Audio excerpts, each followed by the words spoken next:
Good morning, good afternoon, good evening, wherever you are, and welcome to another edition of the Tuesday telecast from the Joyful Path. Today, we have a small group of panelists at the round table, and we are going to talk about meditation. What is it?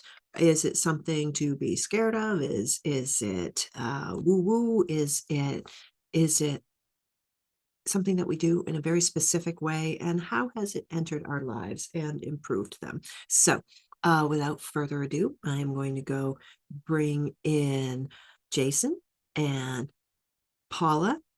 I'm going to make sure that we have everybody. Daniel too is here. Yeah, they're back there. So I'm going to bring them into the house.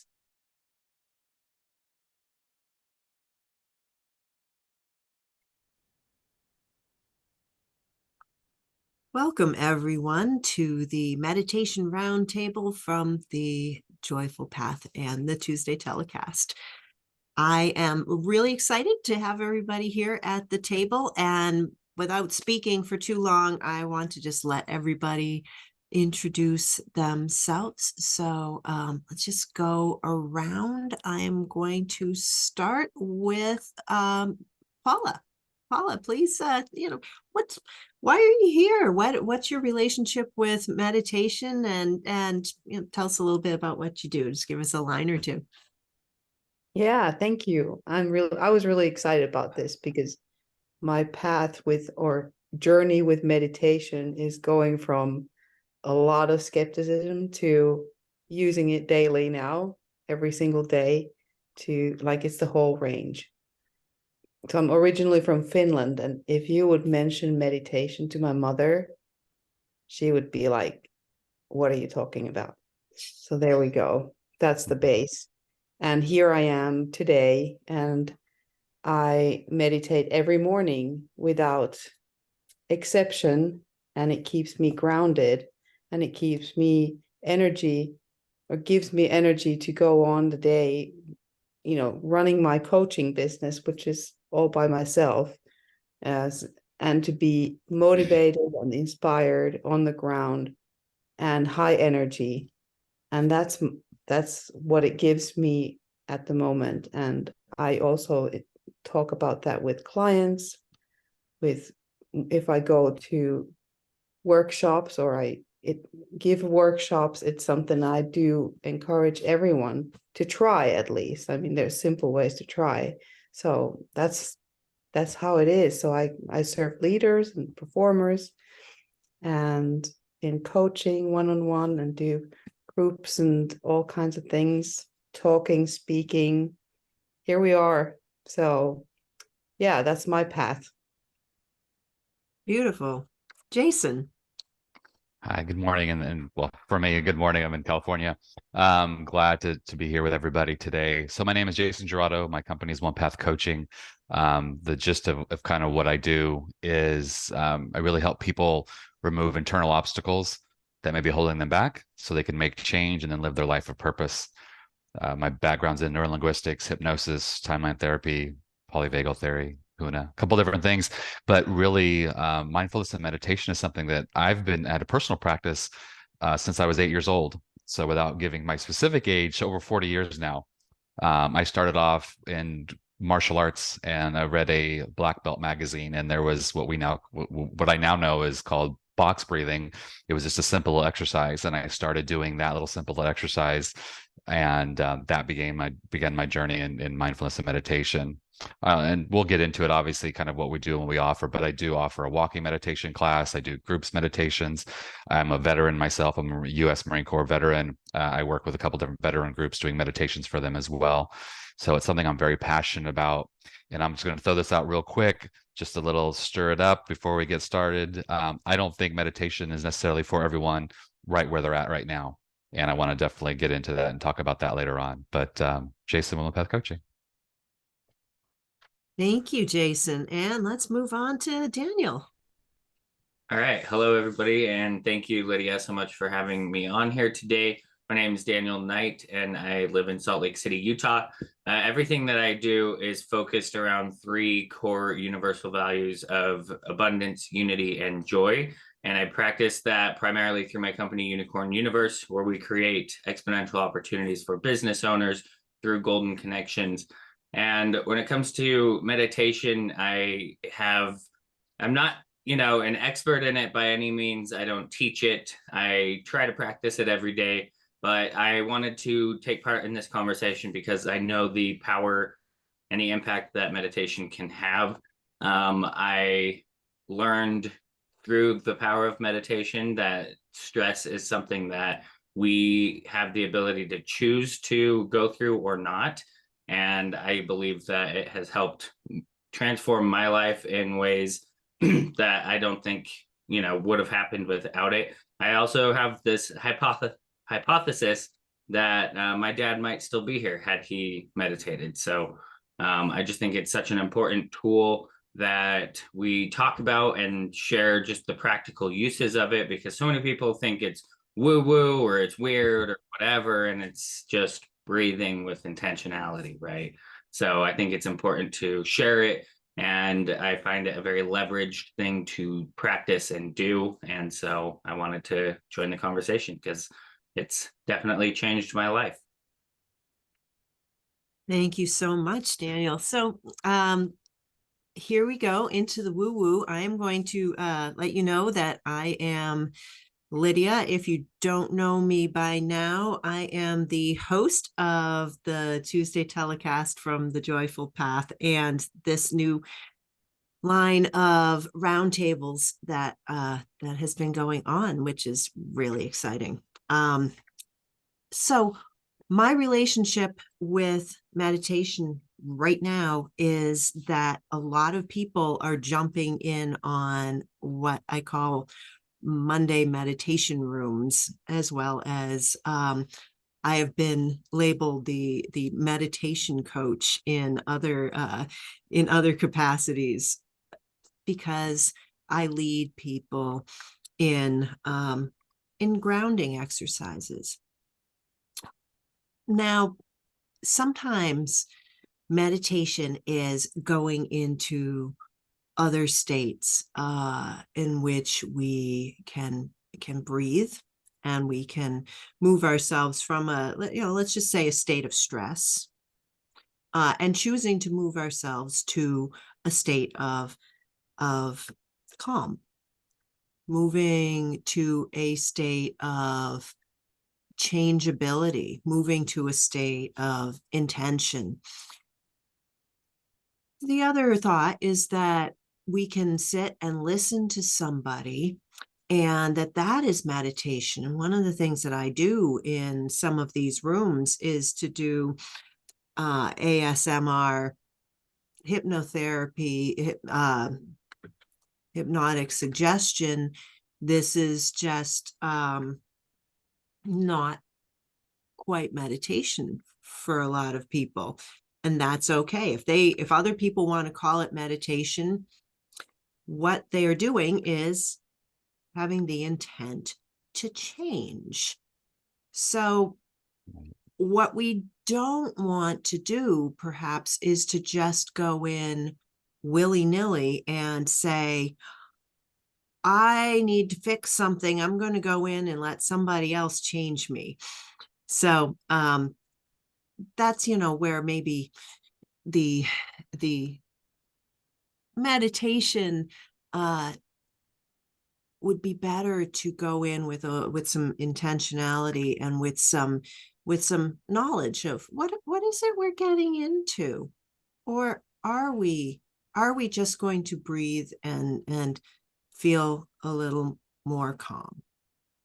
So let's start this conversation. What is meditation to you? Where is it? Are we actually moving the energy? Are we thinking of nothing? Or are we thinking intentionally of something? Does it have to have a rule? Whoever would like to start. Hey, Lydia, I'd like to jump in on that note. And I want to share two definitions. And this is something I'd mentioned about one of my walking meditation classes. And I share these two definitions before I start every time. And it's a definition that I really love of mindfulness.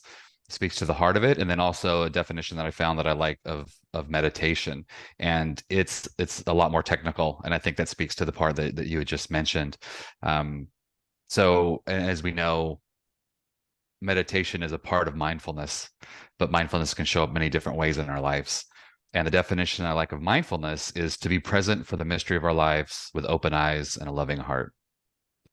And that's where this sentence is be here now and just being present in the moment, because that's where our lives are. And this is a little bit of a mouthful, but this is the one I use for meditation. To engage in contemplation or reflection, to engage in mental exercise such as concentration on one's breathing or repetition of a mantra for the purpose of reaching a heightened level of awareness. And then, we can talk about, meditation with seed and meditation without seed, and kind of get a little more into it there. But I think meditation is something that, like you said, it's not a do to me. Earlier, I'd mentioned about maybe not being for everyone. I think that meditation, starting with a guided meditation and someone that's kind of a host to help you along the way. I jokingly say that I'm a tour guide in all the work that I do. I don't do anything to anyone. I just help them along their path. And I think when you get into meditation, if you've got some heavy stuff going on, it's best to work with somebody that can kind of guide you through it. So you don't just go, oh, I'm just going to take all these thoughts that are in my head and intrusive, the chattering monkey, as we say, and I'm just going to sit and be quiet in a room and I'm going to be great. That doesn't work for everybody. So I think it's great to have someone to help you kind of guide you along that when you begin. And, just having that moment of mindfulness and sitting there and doing that practice. So that's just what I want. That's my opening on that. Beautiful. Who else? You brought a real expert on the call here, didn't you, Lydia? Well, I think it's okay for us to talk about getting rid of, it's why I put it in some general jargon too, like we want to de-stress. Right. We want to bring in intentional calm, or something else. We want to bring about change or progress, or so you can think this is a free form conversation. How everybody at this table is a mover and a shaker, but not like a wild card. All right. So yeah. I'll turn it back to you. Sorry. I think it's great. And Jason, thank you so much for pulling up those literal definitions, because that's where my head goes to first is, okay, well, what are the literal definitions? Then break apart. How do they differ? Right.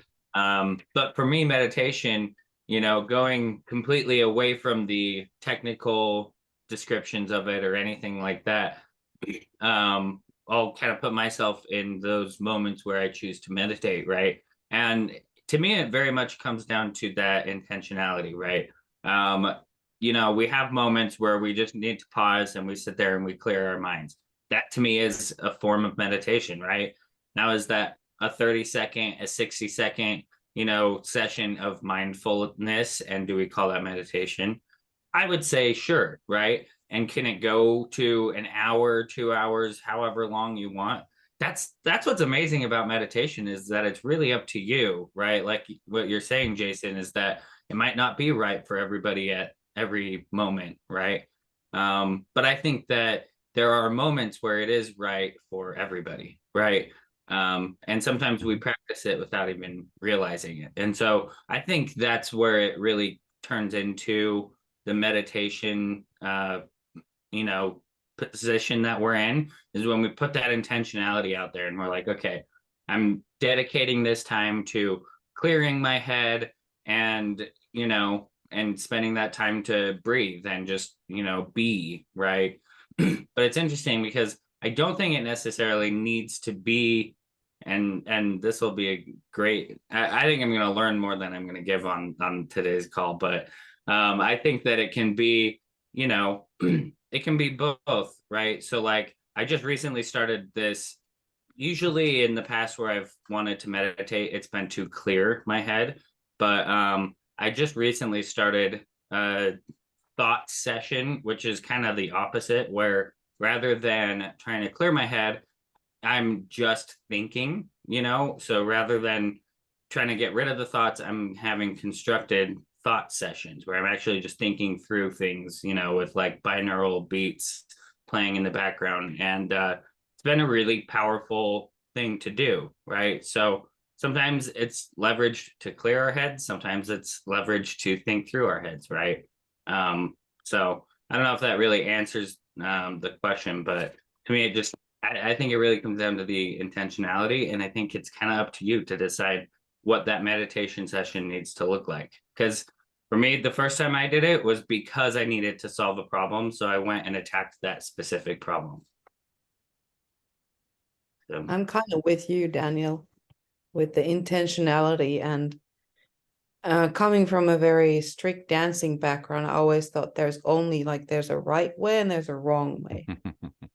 You either do it right or you do it wrong. And then that didn't work with meditation, because then every time I would be like, well, I'm doing it wrong, because I'm not getting into this, I don't know, this floating state of, I don't know what I was looking for. But that's the kind of idea that I had without having done any kind of,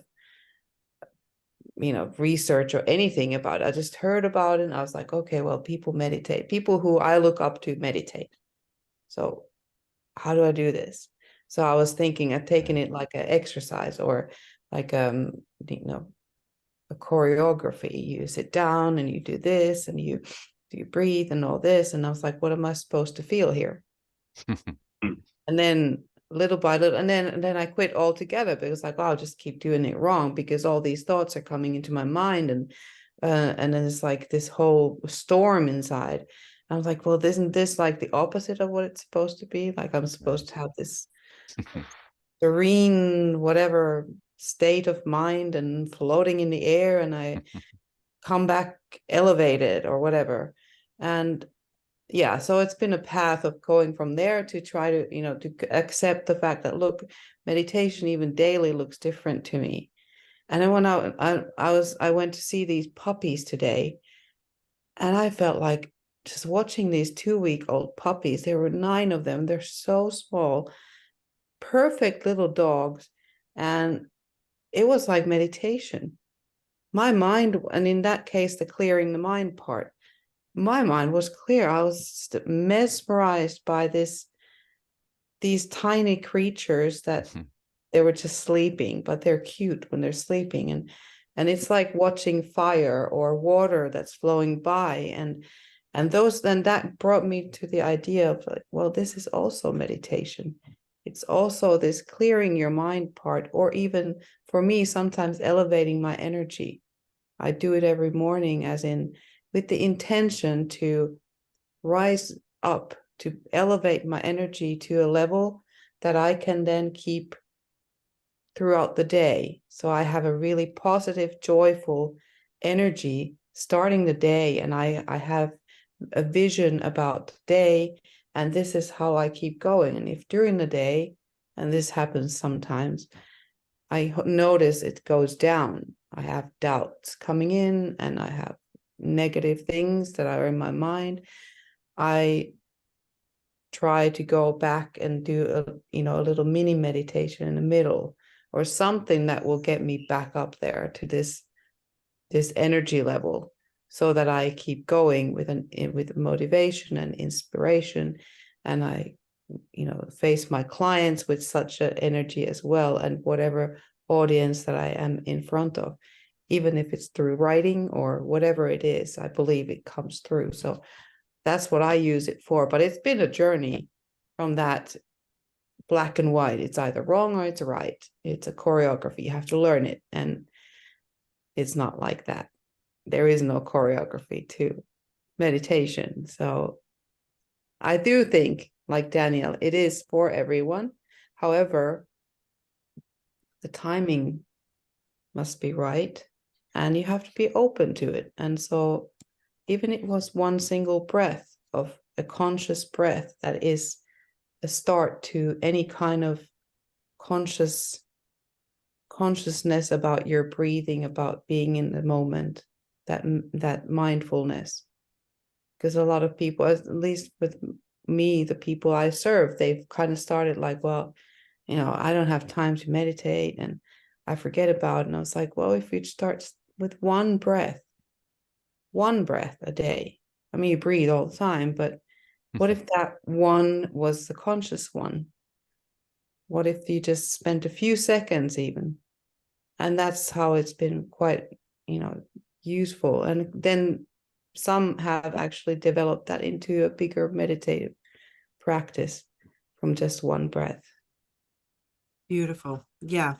So here we come upon the idea of definitions again. And by doing one breath, you've provided a start button, something that people have some control over, but it doesn't have a definition. And maybe the definition is what is possibly harmful for people, because then it's taking a little bit of the responsibility away from us. This must fit into this box. I must sit and empty my mind. And all these thoughts come, all these traumas come flooding in, all of these damaging thoughts, or all of these self-abusive, thoughts come crashing in. What is this? This is not serene. This is not peaceful. I am not on my cloud. And then we come to the definition that Jason brought up about mindfulness. And that comes back to that first breath. Let's intentionally breathe. Was there the idea of the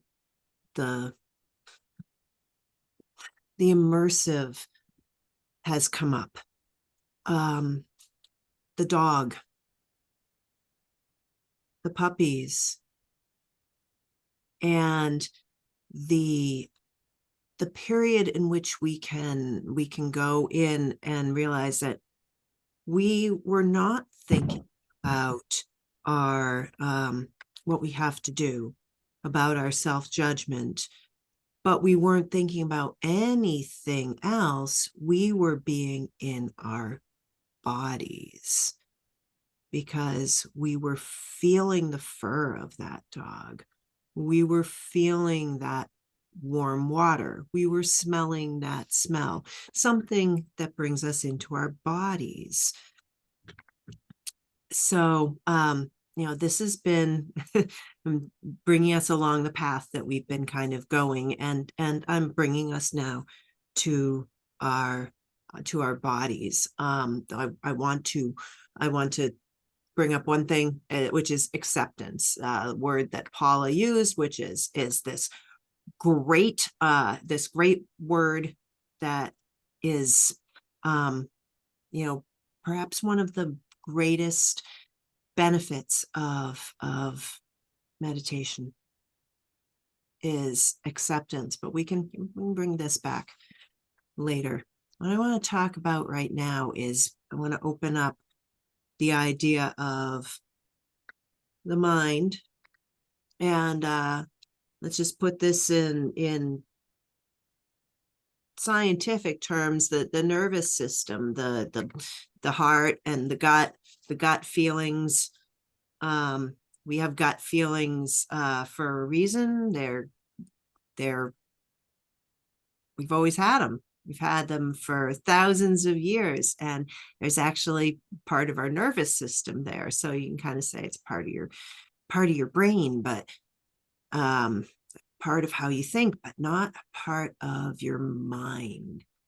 So feeling, getting into our body, noticing our touch, noticing what's going on in our heart, getting out of that spot in our head, that thinking that we are something in here. What is your experience with getting either other people out of their heads and into their bodies, or feeling with yourself, getting out of your head and allowing that to bring you to clarity. So what comes to mind for me is there's a guy named Sebastian Cruz who I hired for some coaching, and he would do a lot of subconscious clearing and really help you focus on like the most important things to do over the next week. So and to what Paula was saying earlier about a lot of people saying they don't have time to meditate, sometimes meditation is exactly what you need to free up time. Right. So it's kind of ironic, but that's exactly what Sebastian would do, is when we get to a point of a difficult decision where it's like, okay, do we go in this direction or this direction? We would pause and do this subconscious clearing and then look at the two options and then speak from the heart. Which one feels open? Which one feels closed? Which one feels neutral, right? And so getting out of the head and into the heart space where it really is more aligned with the mission and the vision and the values that we have for the things that we're building in this life. That was very transformational for myself personally and my business, because it really gave me a clear direction for a lot of different things. And I used that. So that was, somebody using it on me. And I've pretty much always practiced a similar thing when working with people who are trying to make a decision. Follow your heart, right? That's the advice that I give most people who are struggling with a decision, because usually there is one decision that your heart's really pulling on. And when you're fighting between your head and your heart, it's usually, I'm not going to say every time, but it's usually a better decision to follow your heart, right? And at the end of the day, you'll probably feel okay about it regardless of what happens, because at least you followed what your passion is, pulling you toward, right? Versus your head, which is commonly thinking about money and security and scarcity and things like that. That's where I've experienced most of what you're talking about, where, we get out of our head and into our heart space to, leverage meditative practices. So, yeah, that's me. Yeah. Yeah. I'm totally with you again, Daniel. And I use this with clients, and I do practice myself too, is kind of also use your body, like move your body. Meditation for me is not necessarily just sitting there still.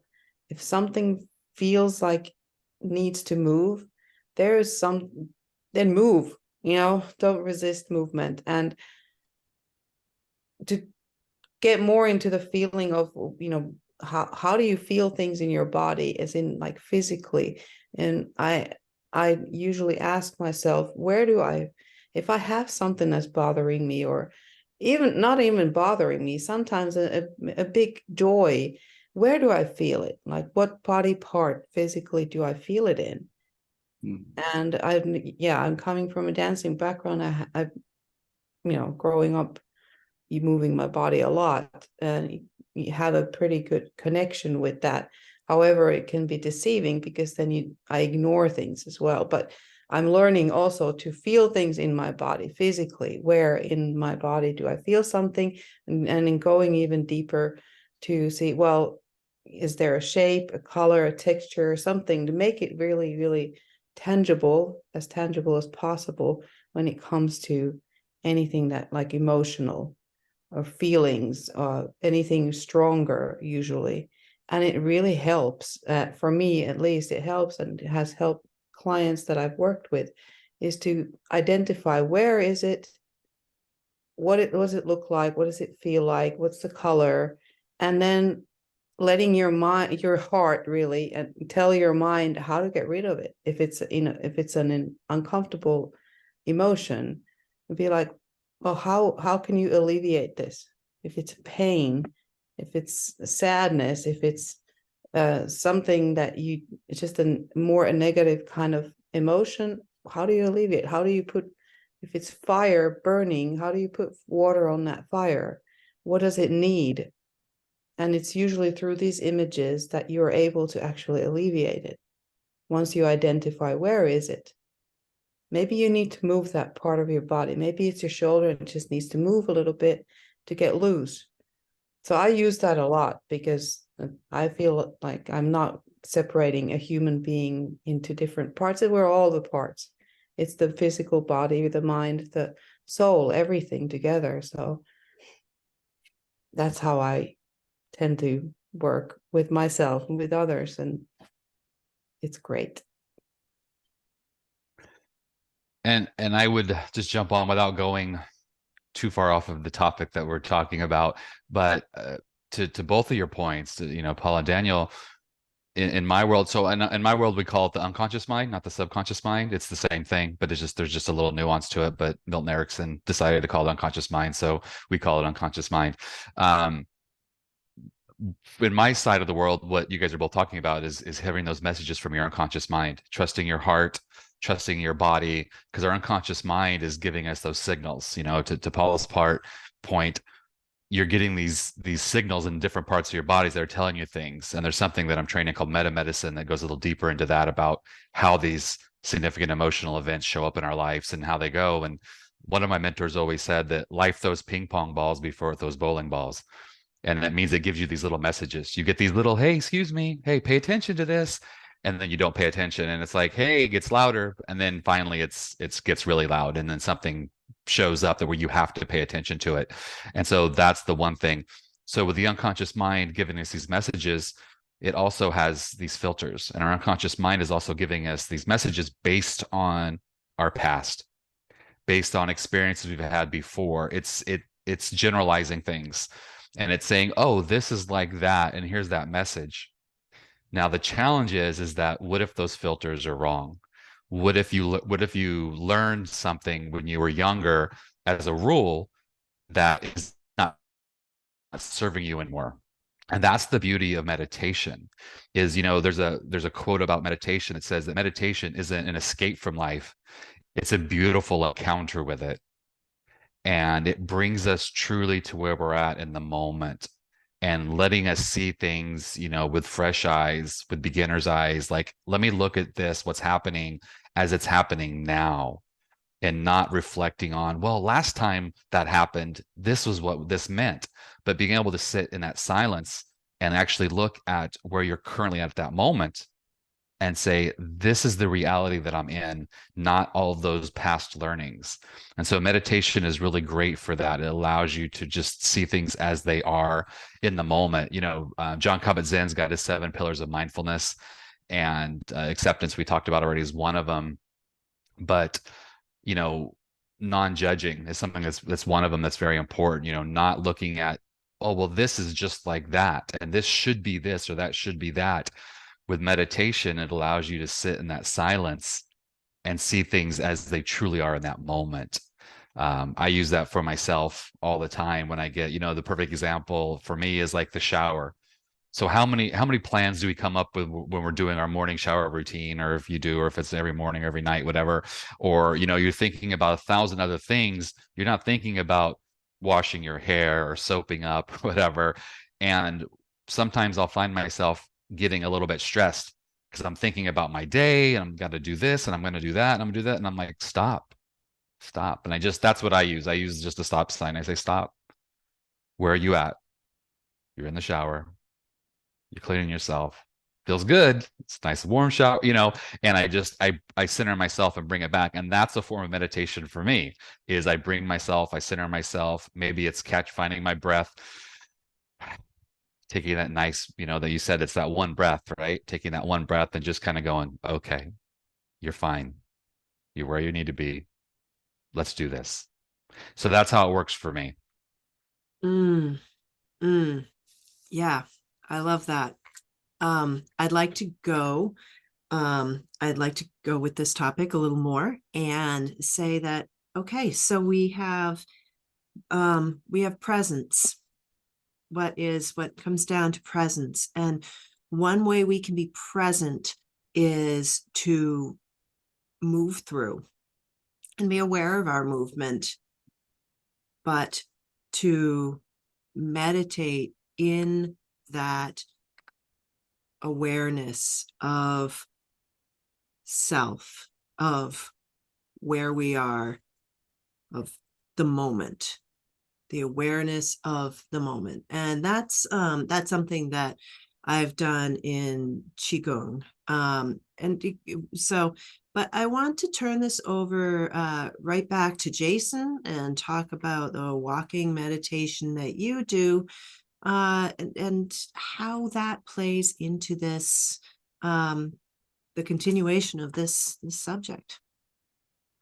And thank you. And thank you for mentioning that. Yeah, I do a free one every month just to give back to the community and get folks together and, so of course I have a business and that has what it has within it, but my goal is to serve people, to help people, and, I get rid of the stigma around mental health.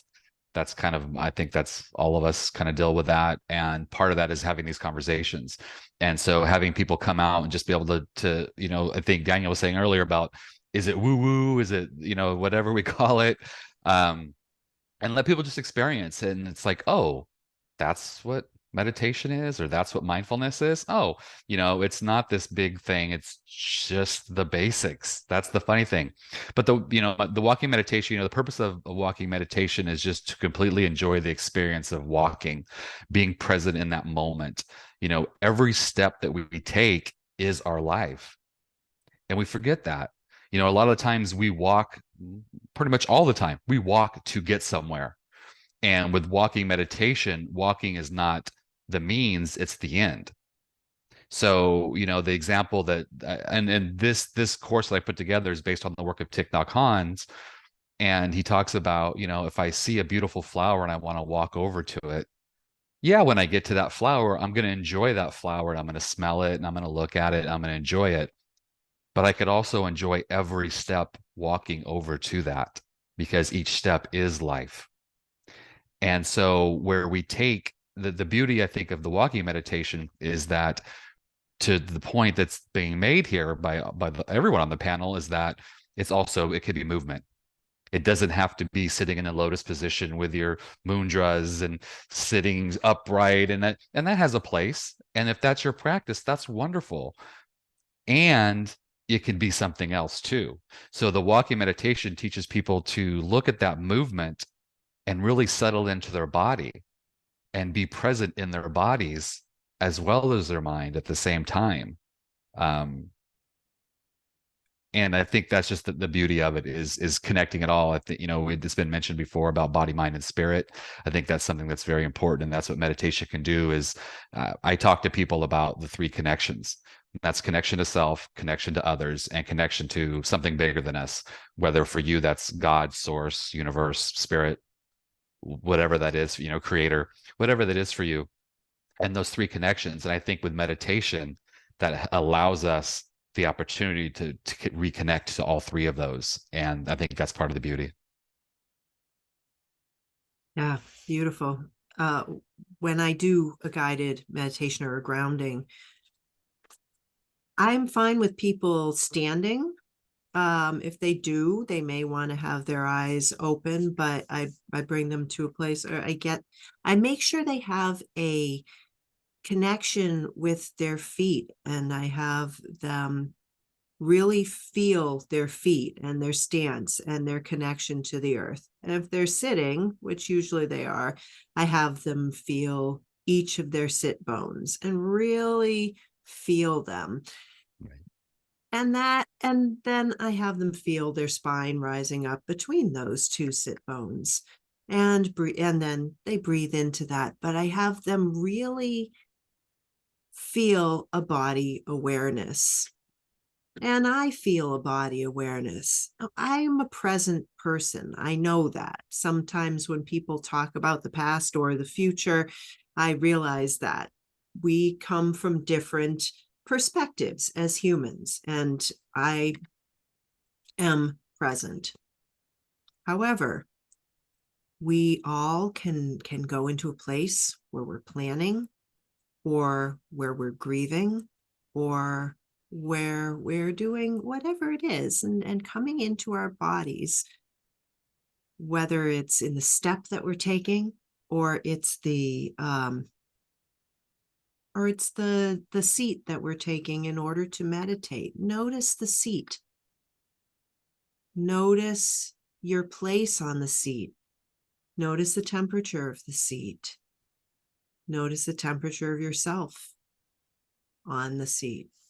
And if you're taking a step, notice the air that is entering your body, noticing the air that's exiting your body, and noticing the air that's hitting your face.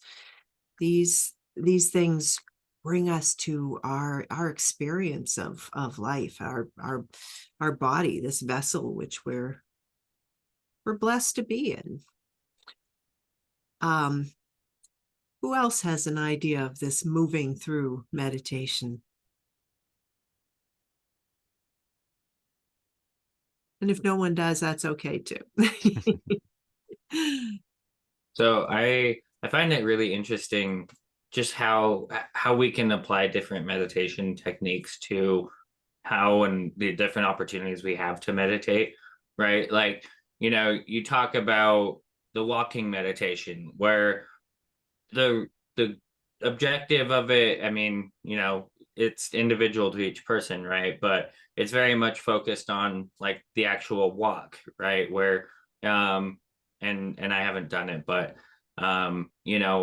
where walking is a great time to think, right? It can also be a great time to not think, because our mind's thinking naturally, because you gotta, even though it's just kind of muscle movement, right? We have the habit, we know how to walk, right? We're still watching the cracks and stuff. Our mind is thinking because we're moving, right? And so when we meditate while we're walking, I like to think while walking, right? Because my mind is kind of doing something, and so it can become a leveraged way to think, right? But it's interesting how we have these opportunities, and I think this is where the intentionality comes down to, as to whether or not we're doing it right, is when we start our practice, right with quotation mark, when we start our practice, what was our intention with it? Is our intention to focus on being present in the walk and the air and the atmosphere and just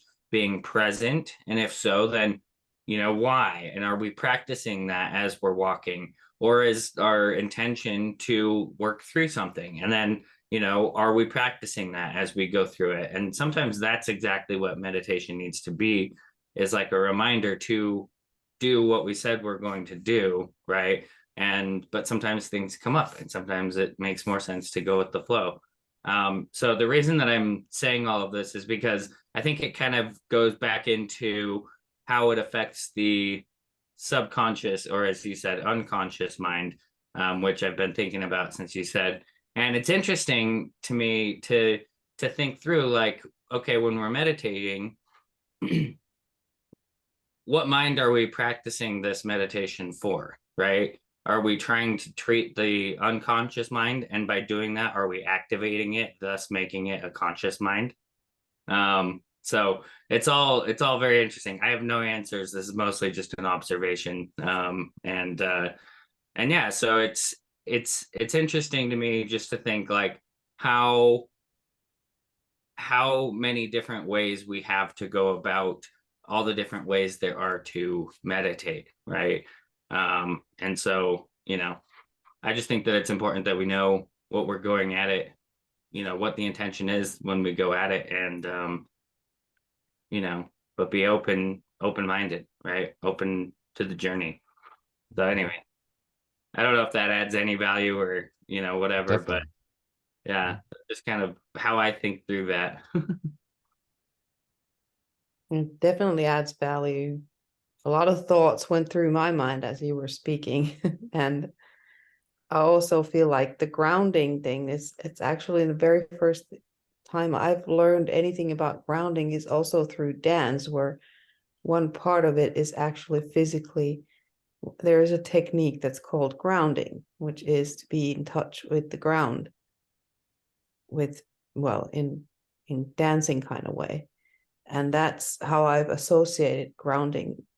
And I still do that. And to kind of internally at least be in touch with the earth, with nature, and walking outside in nature helps me to kind of emphasize the meditation. When I go on 3 times a day, I go for a dog walk with my dog, and it's always outside, right? We go to the forest, and that helps me keep the energy up, that energy that I already created while meditating early in the morning. And then I go out into the nature, and I'm walking, and I find a rhythm. For me, that's also one thing. There's some kind of a rhythm that keeps going. And I don't know, maybe that's just my mind makes it's just fun with the rhythm of my walking and going into nature, and that just letting it all emphasize the kind of energy that I created to keep me moving forward. And that's how I've integrated. I hadn't even thought about it in this concept before, but it kind of makes sense that all these components are actually all together. Whatever I do throughout the day, it's just helping me keep up that energy and those good things that came out of that initial meditation, which for me is the energy. And sometimes I need calmness and clearing the mind. And that also, through the clearing the mind, even though that's the intention, sometimes it happens that really good thoughts emerge, very clear thoughts emerge out of that intention that I actually wanted to just clear my mind because there's too much going on. And then there's that thought that comes it's like my inside my soul speaking to myself and bringing that brilliant thought. It doesn't happen all the time, and I think that would be great if it happened more often. If I could just snap my fingers and be like, "Out, bring that brilliant thought today." But no, I can't call it. Bring the thought to me that I don't know that I need, that I know will change my life. There you go.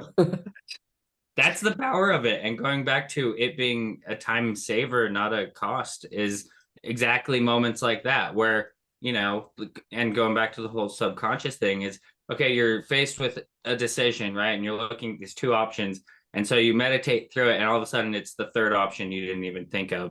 And not only that, but it's all the steps you would have had to do after these 2 become easier or unnecessary. It's like the whole, the book, The One Thing, where they talk about exactly that, finding out the most leveraged next step to do so that everything else becomes unnecessary. Sometimes when you meditate through those things, the one thing becomes much clearer.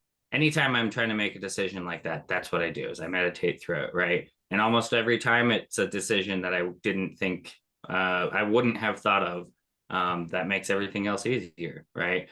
And that's when it becomes a very leveraged thing to do, right? And not to say that it's not even with or without a result like that is very clear, but sometimes the clarity is enough leverage as it is.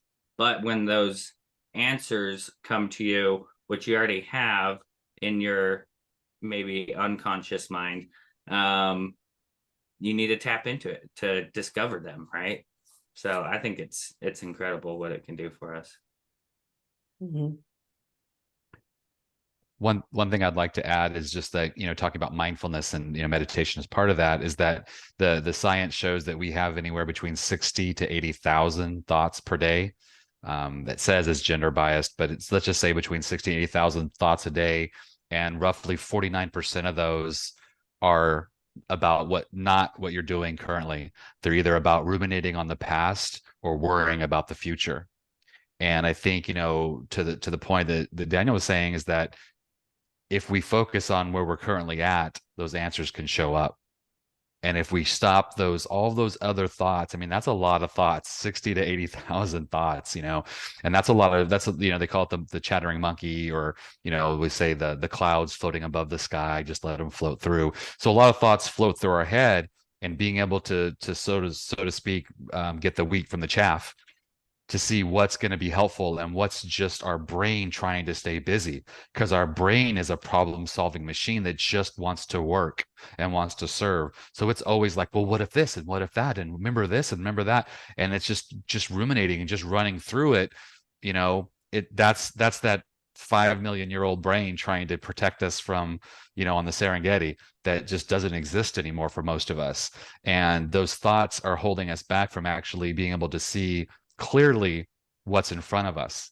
And so through meditation, it allows us to find that silence. I love quotes. I'm sorry. One last quote that I love, that I want to share, from Rumi. He says, "Silence is the language of God. All else is false interpretation." Mhm. And, it's finding that silence to where we can find our answers. Yeah. Yeah. So this kind of brings it to the point of, we've stated that with the silence, we get the answers. And we've stated that with thinking in our mind about the problem, and meditating on the problem, we also get the answers. So what we're doing, though, is taking out, in each scenario, the side conversations. In each scenario, we do get answers. They don't come when we demand them. They come, but they come. And so we can trust in that process. And again, accept what happens, give ourselves grace. This is there's so many different ways that we go about this, and we've come around this kind of full circle, all the way around the table, and come to the same place, that we can do this. We can start this with a breath. We can start this through movement. We can get an answer, whether we do it by petting our dog, by taking that first breath, by taking that walk in the woods, by trying to not think about the quote unquote problem, or by thinking specifically about the problem. So let's it looks like we just lost our Jason. But so I just want to wrap this up by saying that if you want to just give one thing that you would suggest from your journey, just one thing that you would suggest from your journey to the viewing audience that would help you, has helped you in the past, or it would help them to start their meditation journey, what would it be? Just wrap it up with that question. Well, for me, I can go first. Yeah. This is something that really helped me, is to just simplify things. Don't think too complicated. It's really easy. And any meditation practice is ultimately your own. There is no rule how it's supposed to look like, or what's right, what's wrong. Make it work for you. If you're interested in trying, experimenting, be curious about it, and just simplify things. If it was just that one breath, I'll start with that, because you will notice a difference. Just even that one thing. Make it simple so that it could work for you. Perfect. Daniel. Yeah, so for me, I just want to go back to the first time that I meditated. There was this day where I was stressed out, like beyond all belief, so bad that I looked down at my chest. I could see it moving from my heart pounding. I literally felt like I was going to have a heart attack. And I had lost my dad from a heart attack and felt like I was about to die the same way. And what I realized at that moment is that if my head can cause my heart to start feeling this way, that it should be able to do the inverse and cause it to stop feeling that way. So I stopped everything. I went into the other room. I downloaded an app on meditation and looked something up for stress, and I found a course, listened through it, and I felt a million times better. And since have implemented that practice of, if my head is the cause of me feeling a way that I am not comfortable with, be it stress or anger or frustration, whatever it might be, my head has the ability to change that attitude as well. And so I say all of that to say that if at any point you're feeling in a way mentally that you don't want, to try meditating, because it can potentially change everything for you and possibly even save your life. Jason. And I would just add that, and just remember self-compassion in all things, self-compassion. It's, meditation is a practice. It's called a practice for a reason. I've heard some of the folks that have been around the world for a long time, that have been meditating for 40 and 50 years say, I've been meditating this long and I almost got it. So close. I almost got it. It's a practice. And so don't expect like, well, it has to go like this and it has to show up like this. I like what Daniel said earlier, that start with the breath. Start with your breath. That's how I started with it as a young little guy. I just started counting those breaths and started doing the, hold it for, bring it in for a count, hold it for a count, breathe out for a count, hold it for a count. And just that box breathing, and notice what you notice.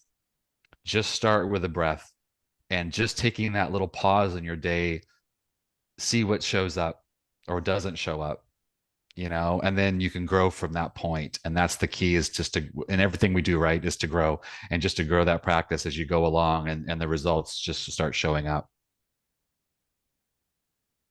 Beautiful. And I would like to say that breathe however works for you to start your first breath. That's intentional. Think of yourself as a single organism and fill your whole self with air. And let it go. And do it again. You don't have to know what any other kind of breath is. If anybody ever tells you that this is the right way, as there are plenty of traditions out there that are specific, and it is our place to respect those traditions. We meditate in certain ways in those traditions, but you don't have to follow that tradition. Start where you want to start. This has been a fantastic conversation. I appreciate you all.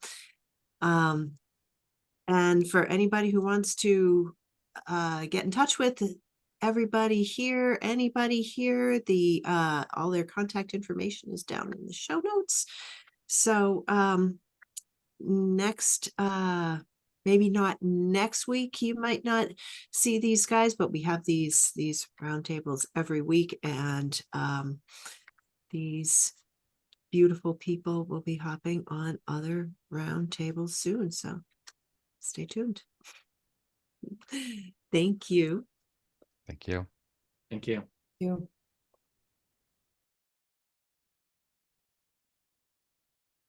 Well, thank you so much for sticking in for that entire conversation. I bet it wasn't difficult. There was a lot of interesting stuff if you are in for a conversation about meditation. And if you would like resources, you can find them in the narrative below. And as always, if you are interested in seeing somebody else on this channel, let me know. You can, up above, there's contact information. Just like there's contact information for everybody who is on this show down in the show notes.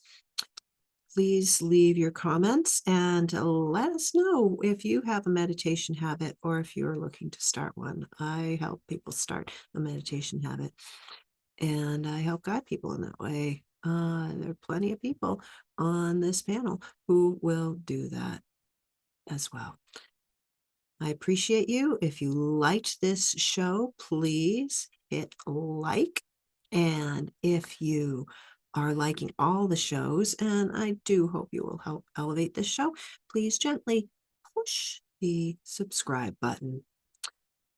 Next week, we'll be back with another roundtable, so we will see you again. Bring a friend, and this is always here so you can refer back to it. All right, see you next time. Ciao.